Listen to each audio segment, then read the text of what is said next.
तेरी एक झलक इस कहानी का शीर्षक है। चलिए कहानी को शुरू करते हैं।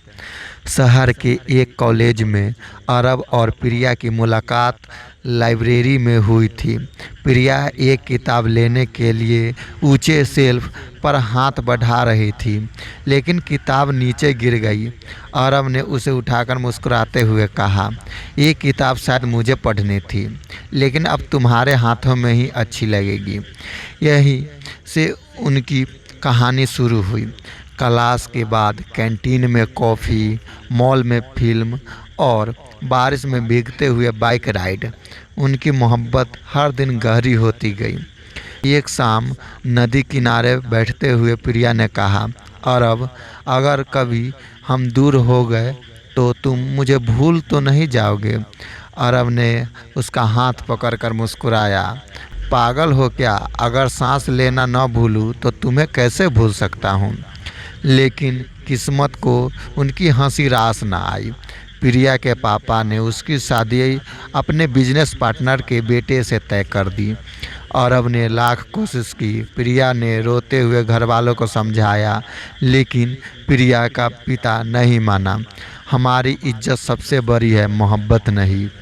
शादी से एक दिन पहले प्रिया ने अरब को मिलने को बुलाया। दोनों पुराने पार्क की उसी बेंच पर बैठे जहां पहली बार उन्होंने अपने दिल की बातें की थी। प्रिया रोते हुए बोली, अरब, मैं चाहकर भी तुम्हारी नहीं हो सकती। बस एक वादा करो, तुम मुझे बुरा मत मानना। अरब की आंखें भीग गई। मैं तुम्हें बुरा कैसे मानूं प्रिया? तुम मेरी मोहब्बत हो, मेरी गलती नहीं। अगले दिन अरब भीड़ में खड़ा था और मंडप में प्रिया दुल्हन की जोड़े में बैठी थी।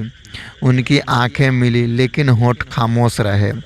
वो नज़रें बहुत कुछ कह रही थी, जैसे दोनों कहना चाहते थे का। शादी के बाद प्रिया चली गई और अरब अकेला रह गया। उसने अपने कमरे की दीवार पर प्रिया की एक तस्वीर टांग दी, जो हर सुबह उसे देखती थी।